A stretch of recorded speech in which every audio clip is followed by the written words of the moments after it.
Ladies and gentlemen, welcome to all of you to this CAPI Lunch and Learn session. I'm Andy Harding, I'm the director of CAPI, and I recall that when I first joined CAPI, I think the first thing I ever had to do was to introduce a talk by Dr. Richard King. So it's great to have a sense of deja vu. Those of you who have been following CAPI at all will know Richard King is a very familiar figure around here. He's our former director and a great expert on contemporary Chinese literature and popular culture. In fact, anything I think to do with printed matter in communist China, or in this case even unprinted matter, falls within his ambit. So it's a huge pleasure to welcome such a great friend of ours, Richard King, back to CAPI. I say back to CAPI, but he's never really been very far away since he stepped down as director in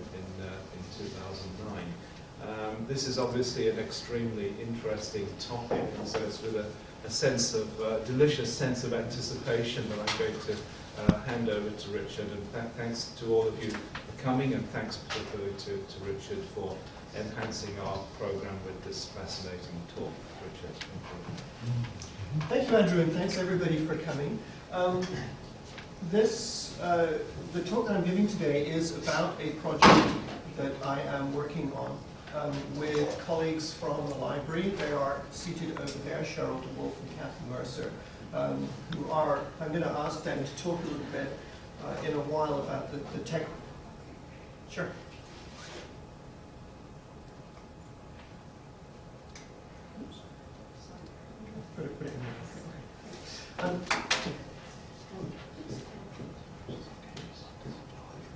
I'm going to ask Kathy and Cheryl to talk in a little while about the more technical aspects of the project. Essentially, we're dealing with material which is ephemeral, which is of a moment long past, for two different reasons. The first reason for the ephemera is simply the message that it gives. Here is one of the most famous of Chinese propaganda posters from the 1970s. This is from 1973, and it displays a hero, and his name is Wang Guofu, and he has a message. And his message is, well, the thing is titled, Study from Comrade Wang Guofu. His message is, pull the cart of revolution and do not let go of the traces, pull it all the way to communism.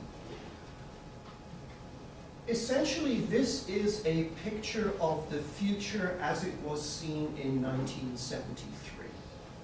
Wang Guofu was renowned as the leader of a brigade of a commune in the suburbs of Beijing. And Wang Guofu was famous for his spirit of self-sacrifice. He was the kind of person who refused to have a new house until everybody else had a new house, who refused to have anything for his children until everybody else had something for their children. In short, he was the model self-sacrificing communist leader. And the world that Wang Guofu stands for is a world of socialist agriculture. Take a look at this picture. Anybody been to farming areas in and around Beijing? Okay, these are, as of 1973, or as of 1975, when I first visited Beijing, it was a farmland of tiny little pieces of land. Very small holdings indeed. Even though the land was communally cultivated, in that part of Beijing at least, the plots were small. What you have here is, as you can see, an absolutely gigantic field. The field has been plowed, and it has been plowed by a tractor with a plow on it. Behind, you see electrification. You see pylons. The suburbs of Beijing didn't look like this in the 1970s. They looked like little plots, and much of the work was done by hand, and you certainly didn't have these huge fields, and electrification was still on its way. So this represented where the world was going to go. And how was the world going to get there? Well, Wang Guofu is our example. Wang Guofu has, in true socialist realist form, if you have seen other posters or other socialist realist art, large extremities, large hands and large feet. Well, we don't see his feet, but he's got a wonderful pair of hands there. He has a large shovel. He is an extremely large and robust man. On his breast, he has a badge depicting Chairman Mao, and in his pocket, he has, as you can see from this white book with a tiny bit of red showing, that was a format only used for editions of the works of Mao. So here you have Mao in his pocket, Mao in his heart, studying Mao, and there is the future. There is socialism as it was to have been. Well, of course, that's a future that never was. There was to be no such socialist future. And so it's ephemeral for that reason. It's ephemeral because it is propaganda for a future that never was. This poster is ephemeral for another reason, and I will demonstrate it with my copy of this poster.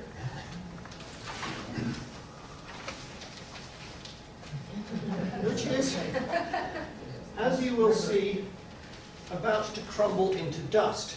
Now, this is a worse than average version of this poster, and not all Chinese posters that you will see in collections are in this bad shape. But the fact remains that these things were churned out in very large print runs indeed, very quickly, most of them on extremely poor paper, and they only have a certain life left.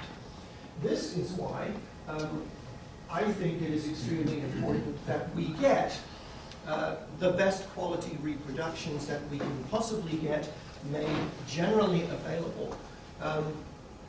And this is what my little project is about. This one doesn't really need to be in any kind of new project because it's a very commonly known one. This is from a collection of a man called Stefan Landsberger. He is based in Holland, and he has probably the largest online collection of Chinese posters that there is. I merely showed it because it sums up that kind of ephemeral nature of the work that I'm dealing with. If that's a well-known image, this is the most well-known image. It's one of the few Chinese posters which is generally available for which we know the author. His name was Liu Chunhua. This is, I think, or was at least the only painting in the mid to late 1960s which had the state-given status of model Yangban.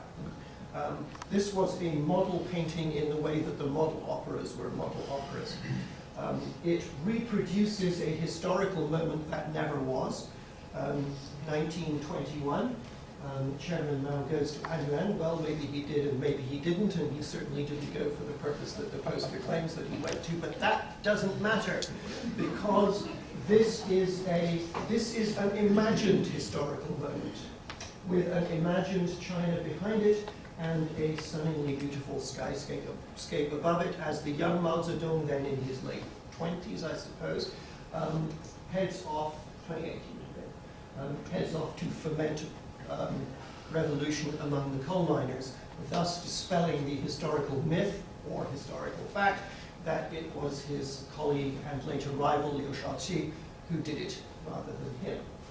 The important thing about this one in terms of ephemera is that Liu Chunhua reckoned, the artist reckoned, that by 1976, more than, get this, 900 million copies of this poster had been produced.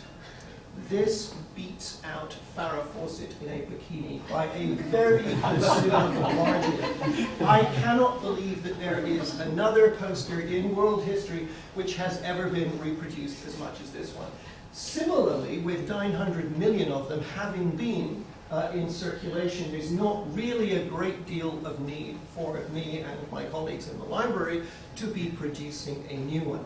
But it is an iconic ephemeral image. Here's another one which is much less commonly seen. And it is one of the great themes of Cultural Revolution poster production. And that is the theme of Mao as the genius behind everything.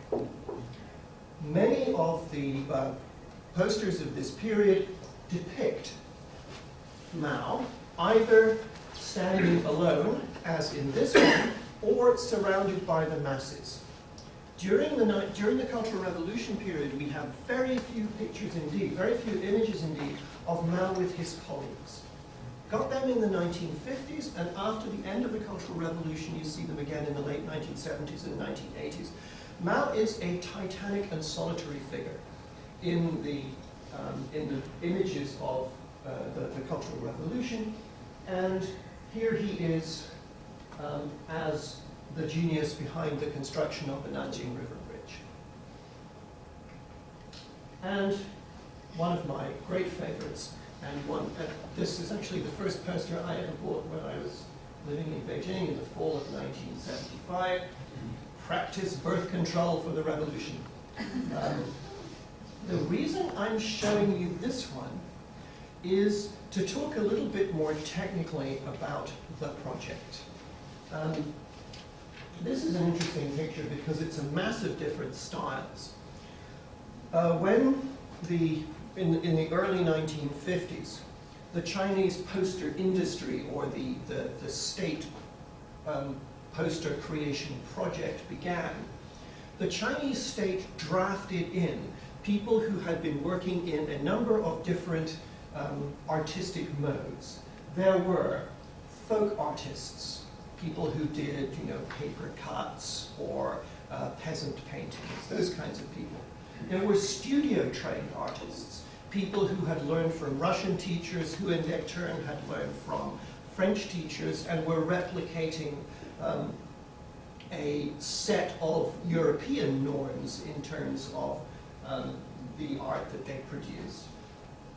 And then there were people who'd done advertisements, people who had done those lovely calendar girls for the 1930s advertisements for cigarettes, perfumes, mosquito coils, and all of the things that the highly sophisticated family would have.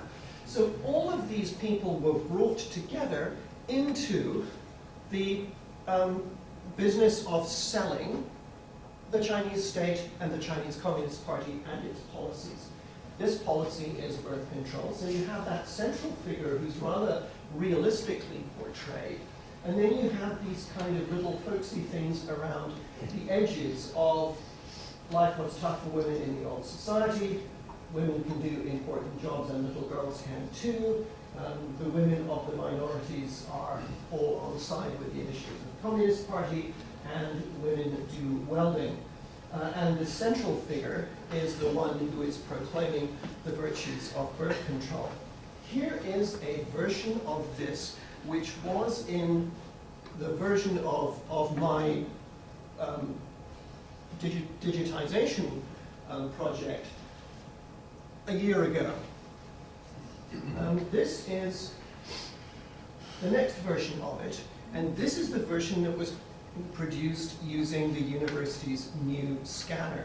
And I am so made up with this that Doug is going to come and show you detail. Has Doug disappeared? No, he hasn't. There you go. Could you, Doug, just show her face from, I don't know, from the nose down to the mouth, for example? Oh, sorry, not that. Oh. So scan her in up close. You can scan these things to the point, no, you're going to the other one completely, the one that's there. You can scan these things as they are now, you can home in on, focus on these things as they are now printed so that you can read the small print, and small print is tiny, at the bottom right-hand side of these things more clearly than you can on the originals. That's the kind of level of complexity. Can't It it? won't come up. Just get out of the PowerPoint completely. Yeah, and is that this one? And can you see if you can scan in? It's not behaving. Yeah. I was playing with this one, and I was getting right up to the most incredible detail where you can see even the perforations on the piece of paper that had been used to print it. I had no idea that things could be copied that precisely. While Doug is playing with it, Kathy, would you like to explain just a tiny bit about what the machinery is that does this and how it came to be in the McPherson Library? Kathy Mercer, I'm with the cataloging department of the McPherson Library, and with me is Cheryl DeWolf. We both work in cataloging, and we form the digitization unit within the library. The TTI, or Tarsia Technical Industries reprographic machine, came to us through a grant that was successfully applied for by Dr. Alan Antliff of History of Art. He was successful with the grant, which purchased that particular piece of machine amongst others, and it's part of a 5-year project we'll be working on for Dr. Antliff. Dr. King's posters came at a really opportune time for us because the machine had just been assembled. A fellow was brought up from California to teach us how to use the machine and the software, but we weren't ready to move forward on Dr. Antliff's project. So Dr. King's posters arrived and we started scanning them. It's been a great opportunity to learn both about the Chinese Communist posters and how to use this fabulous piece of machinery. Attached to it is the Better Light scanner. Some of you have probably seen desktop scanners. They're quite large and clunky. This is literally 8 inches by 4 inches, and it scans a bed of, I haven't measured it, 4 feet by 3 feet, 4.5, 5 by 4. And through a medium format camera. Right. You get there, okay? And the detail is phenomenal. Yeah, you can get right down to the dots of the inks printed on it. Yeah. So here is her absolutely gorgeous face. This is not a wonderful image. You can get closer and closer and closer, and the thing is as true as it can possibly be, which makes it, I think, a very much more valuable resource than most of the existing online resources. What I'm going to do for now that we have seen that is just demonstrate some of the images that I have in my collection. What we are scanning with Kathy and Cheryl is 2 different collections. There's my collection and there's a collection owned by Barry Till, who works at the Art Gallery of Greater Victoria. And these were used, or some of these, the images from both collections were used in a recent show at the Art Gallery, which was called Picturing Paradise. The idea of the Picture in Paradise was essentially that the Chinese poster industry between, say, the early 1950s and the late 1970s or 1980s was a kind of dream factory. It was an advertisement for the wonders of socialism. The message was, love the leader, so you had lots of pictures of the leader. Love the heroes of socialism. Here, well, we have Wang Guofu, who's one of the heroes of socialism. There are many, many others. And also, perhaps the images that people think of more commonly, the image that says, hate the enemies of socialism. Proportionally, I think it's true to say that the positive message, the ideal message, the glorious future, that now quite arrived message, is the one that is much more common on these propaganda posters. But I will be showing you some images from that poster over there, which is one of my favorite pieces. And you're very welcome to wander over and take a look at any time if you would like. Because it gives you a snapshot of a particular moment in time, and it tells you things about the art of the period, but it also tells you things about the culture and the propaganda of the period. The posters that exist, that are in my collection, are predominantly from a period between 1975 and the early 1980s. 1975 was the year that I went to study in China and started my own collection, 1975 through 1976. And in periodic trips back, I would keep buying posters. Barry Till's collection is slightly later. He went to China in 1977 and started buying posters in Nanjing while I was buying them in Shanghai. So they are not exactly the same collections, and they cover rather densely that period of the mid to late 1970s into 1980, 1981, 1982, which is perhaps a golden age for the Chinese propaganda poster.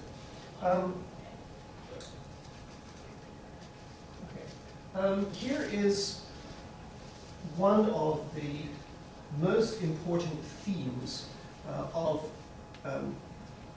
Chinese propaganda from that period, but also the Chinese art from that period, which is most suitable for the day before International Women's Day, the emancipation of women. Women doing jobs which had formerly been only done by men appear very, very frequently, and of all jobs that had formerly been done by men, the most iconic was the job of the tractor driver. Those of you who were in China during the 1970s and early 80s may recall the 1 yuan bill. Remember that? Had a picture of a lady on a tractor. That was an actual person. Her name was Liao Jun. She was the first of the Chinese tractor drivers and became a national figure because she was the one who cracked into the man's world. There is a whole genre of posters which feature women with tractors. They are my favorite of all of the images. And here is one of them which I'm showing you for the usual ephemeral reasons. One is that this poster is not on any of the online collections. And the other is that my copy of it, as Cheryl and Kathy have found out to their cost, is in shreds, almost the way that my Wang Fu poster is in shreds. These things are, you don't really know it from that, but this was a mess, right? I think you had to tape this one up to get it put back together again. This thing has to be put onto some kind of a web-based resource, or else it will just not be there anymore. And in this case, she is not a tractor driver, but a tractor repair person. And her message is, do more to contribute to agricultural mechanization. The next 5 images that I'm going to show you are from the mid-1970s. And they are the story of the mid-1960s told 10 years later. As we now know about the Cultural Revolution, or as we read from memoirs and histories, the period of the mid-1960s was a time of extreme disruption, of terrible things happening to people who did not deserve terrible things happening to them. And the memoirs that we have are essentially tales of grief and woe. Not so in 1975, 1976. The period that I was studying in China was the tail end of the Cultural Revolution at a time when the Cultural Revolution was essentially to set up a new world that would last forever. So this is right at the end of a point in history that didn't happen. And the Cultural Revolution, as represented in these images, is a time of dynamism, of unity, of hope, and of faith in that large central figure that you have portrayed against the building at the back. So this is Beijing, Tiananmen Square, circa 1966 or 67. as viewed from a point 9 or 10 years later. And it has many of those great socialist realist characteristics. One, of course, being very large quantities of use of the color red. There was an expression in the Cultural Revolution which was called oceans of red. So images had oceans of red. People dancing were oceans of red. And here you have an ocean of red, mainly made up of flags. And if you look carefully, and you have to look carefully because this is a photograph. This is not done by the wonderful digitization machine, and therefore we cannot hone in on its details to anything like the same extent. But if you look carefully, you would see represented all of the people who ought to be there. There are soldiers, there are workers, and there are members of all sorts of national minorities. We have ethnic dress there in all of its, I don't know if it's in all of its 75 forms, but certainly very large numbers of people who represent ethnic minorities. And this is presenting a view of the Cultural Revolution as being a united, happy, cultured, vigorous, vibrant, heroic event. And this is number 1 of 5, and we have the whole 5. So here's number 2, which celebrates a particular historical incident. And the poster is called Storm the Headquarters, and Storm the Headquarters was the title of Chairman Mao's first big character poster at the beginning of the Cultural Revolution. And what the message is that the people will be will be participating in sort of popular democracy, if you like, to overthrow the stagnant Communist Party which was holding the state back. Chairman Mao essentially stepped outside of the mechanisms of the Communist Party and appealed directly to youth and the Chinese people to sweep aside those aspects of the Communist Party which he believed were holding his revolution, the Chinese Revolution, back. So here you see young people putting up big character posters.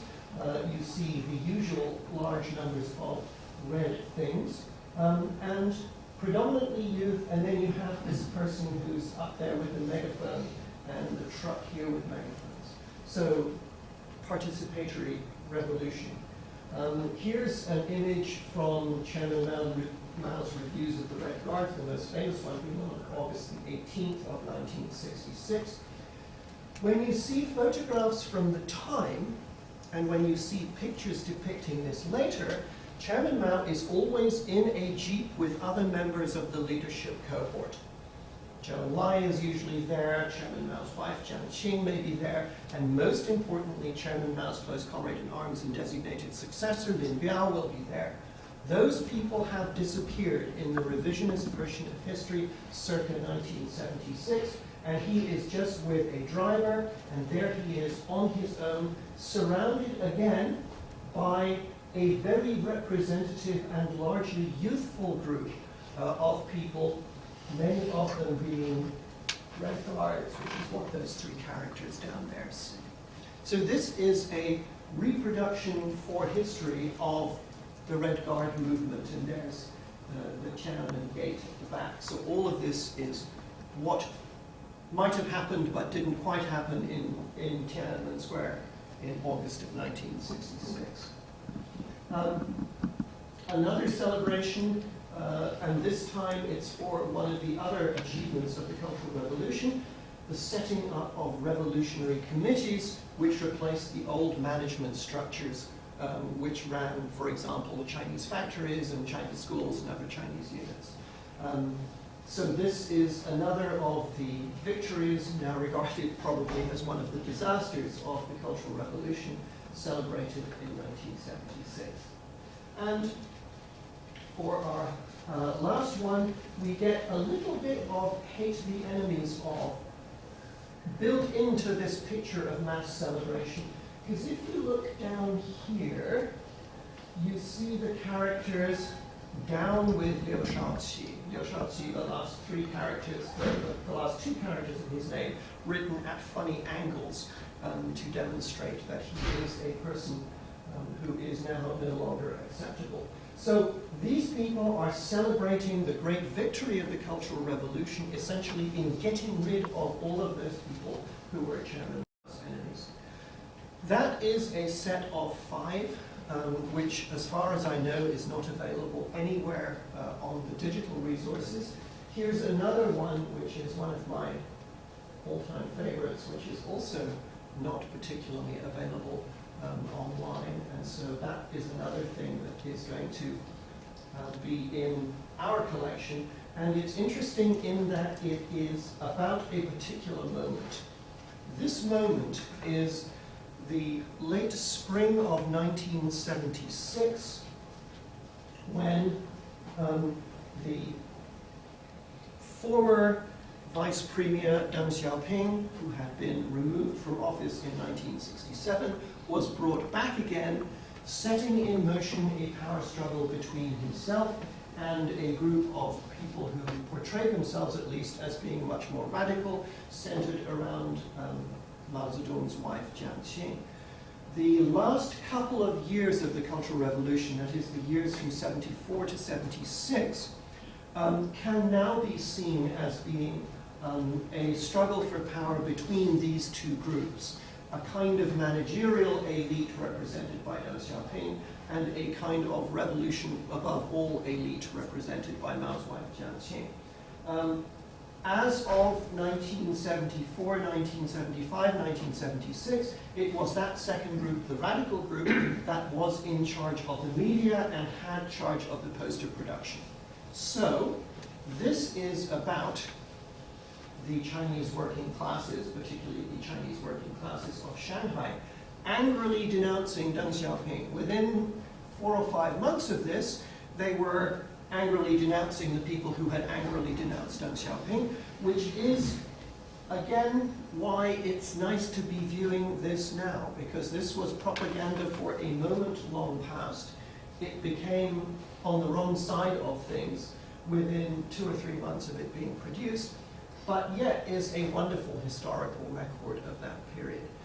This takes me to this document, which is the one that's hanging over there on the wall, which is of interest partly because no one else that I know has got it, and partly because it represents not only that historical moment, but a number of those artistic styles that I told you about that had been brought together when the poster collection, when the poster production offices were set up in the 1950s.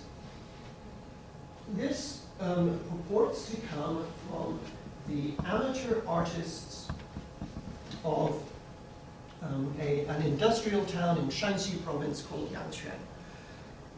Those of you who know about peasant painting may have heard of the peasant artists of Huxian. The Yangquan worker artists are sort of the equivalent within the industrial working class. You have a town which has a number of coal mines and factories and other industrial enterprises all in the same town, and they have arts organizations for amateur or part-time painters, and they produce all of these things to order in the campaign against Deng Xiaoping very, very quickly indeed. One of the things about the Chinese poster industry was speed of production. They say that during the 1950s and early 1960s, from conceptualization through drafting to painting to printing, the process could take as little as 72 hours. They were cranking these things out. So, this one, which comes out in the late spring of 1976, the same time as the wonderful lady with the clenched fist, is a series of posters. Many of them may have been released individually. I own individual copies of 2 of them, but not of the other 14, which were a part of the campaign against Deng Xiaoping. The whole thing is called take glass struggle as the key link, and beat back the rightist revisionist wind, which was the code name for the campaign against Deng Xiaoping. And this is called, the second line, fine arts posters of the workers of Yanquan, Yanquan being the town where these things were produced. This thing is almost a compendium of Chinese propaganda posters circa May 1976.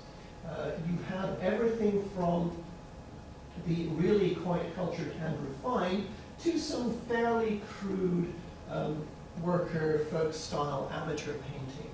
And you can see the influences of the socialist realist, the folk, and some fairly nice sort of academic style painting. And there's something particularly interesting going on in one of them, which I will show you in a minute. Here's a couple of the images. What do these pictures from Yanquan tell us about the revolution in 1976? It was all about communication. Many of the posters, many of the pictures, the images, depict people in the act of communication. And the principal acts of communication in which they are depicted is writing and speaking to a microphone.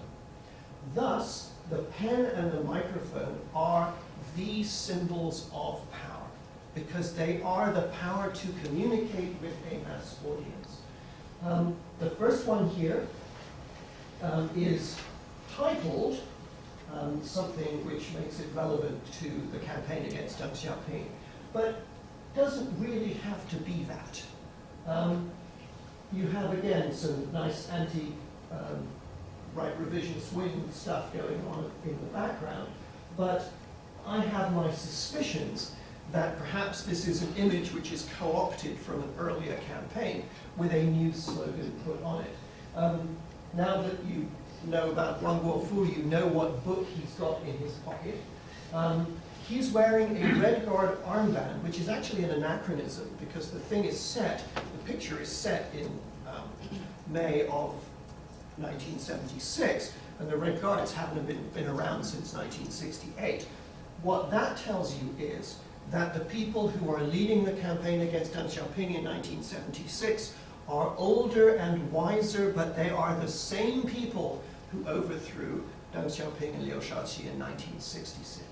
So they're back for a second crack at the same group of enemies.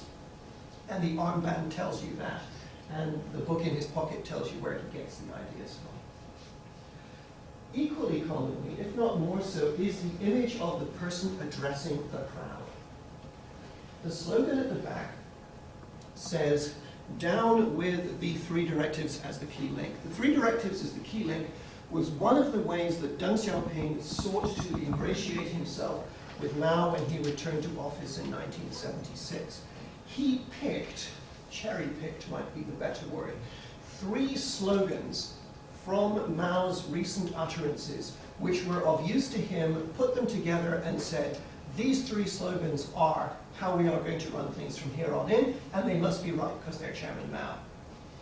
The counterattack says that taking 3 slogans as the key link is ignoring all of the rest of what Mao says, and essentially, our Mao is better than your Mao. So that's why we have the 3 slogans, and the message is delivered by the man with the microphone. Here's a much cruder piece, an interesting piece, and again you're going to see the huge hands of the socialist realist worker. Again, it's attacking the revisionist line represented by the 3 slogans as the key link. But it's also, I think, an example of genuine worker painting. This is worker art, which I could believe was done by a worker, which much of the rest of it I find harder to believe. Here's another one, again, about capitalist rotors, and you see here the other, remember we had the writing brush. Here we've got the writing brush and the fountain pen as being the tools in the struggle against Chairman Mao's enemies. And just while we're about it, have you ever seen such a magnificent hand as this one here? Never was there a hand like a socialist realist hand. Here's an interesting one. Remember I told you that I suspected that some of the images were recycled. Yang Chen, while famous for producing propaganda posters in the mid-1970s, had a bit of a history. There had been poster producing collectives there, propaganda poster producing collectives since the 1960s. And they had put out a couple of collections. One of them, which I have, is from the early 1970s, in which they say that the propaganda poster must be a combination of image and word. Image alone is not enough. People have to be told what they are looking at and what it means. And so here we have something about capitalist roaders, that being the code for Deng Xiaoping before he was named. The capitalist roaders are still walking, and we will resolutely struggle against them.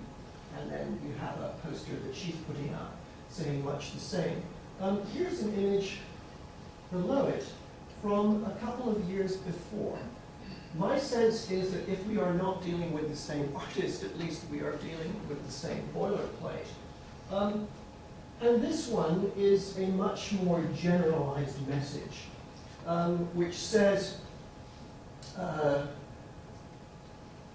do great things, do great criticism and bring about great things. So a sort of more general message about working harder for socialism. What's changed?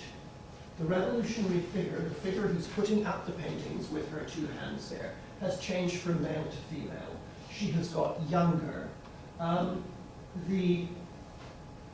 Behind her you see an image of a factory rather than an image of other workers. And most importantly, you have a much more specific message. You have the message of the moment rather than a generalized message about the wonders of socialism.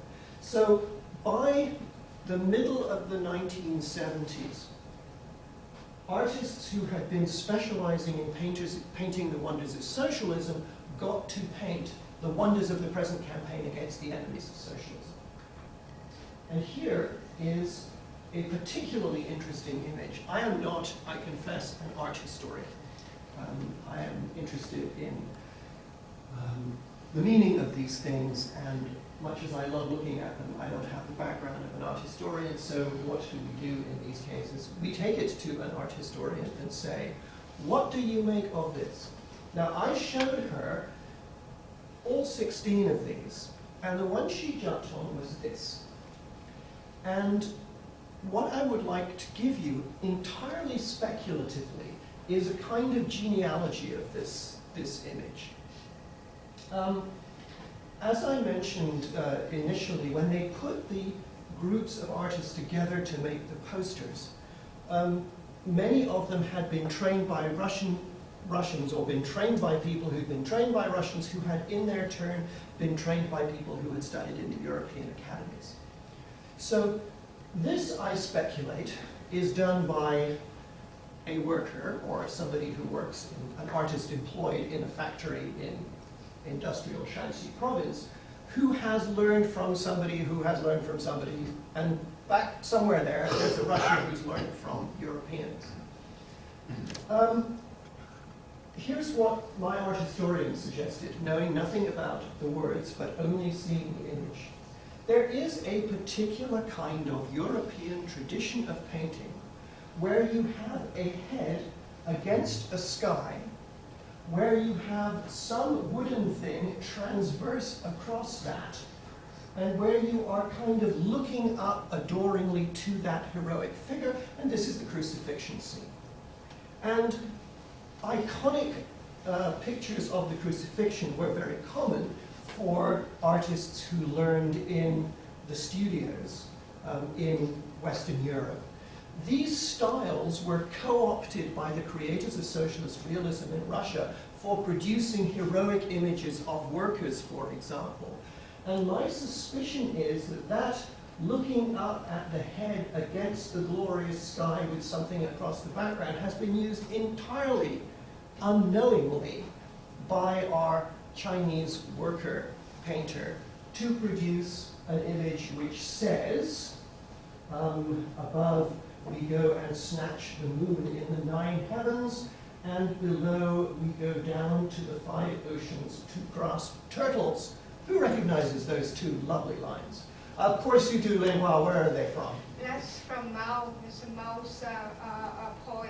It's a Mao poem, right? And that's why it's appropriate now, because it's Mao as source of wisdom.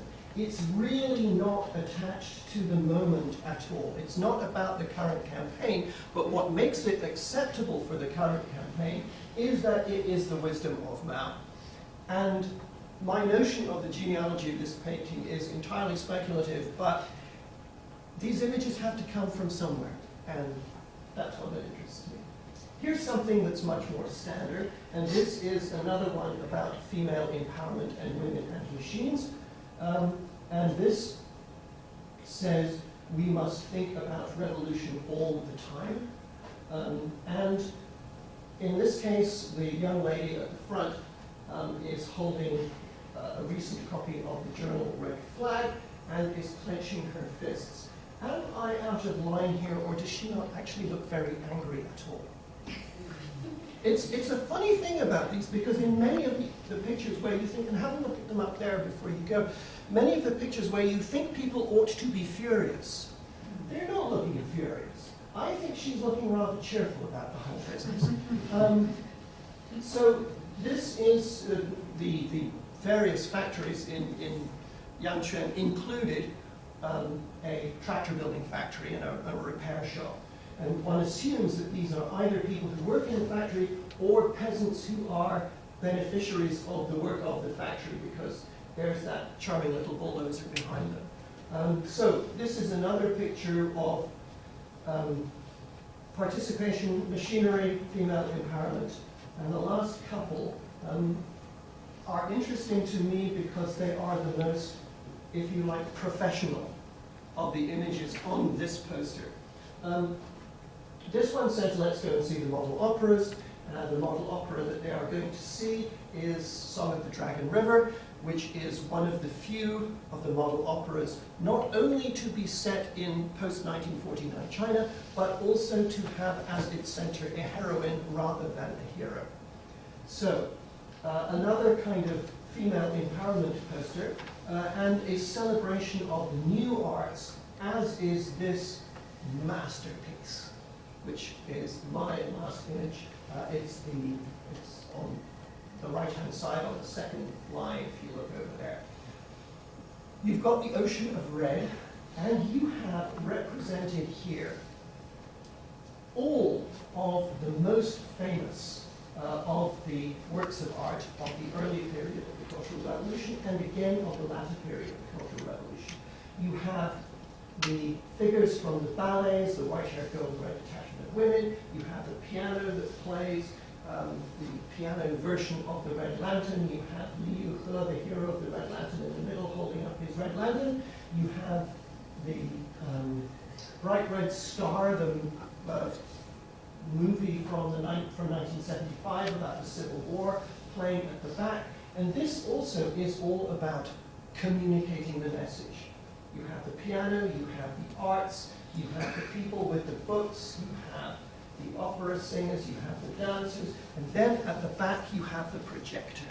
And in a way, with the pen and the microphone, the projector is the last and the highest tech of the images of communication.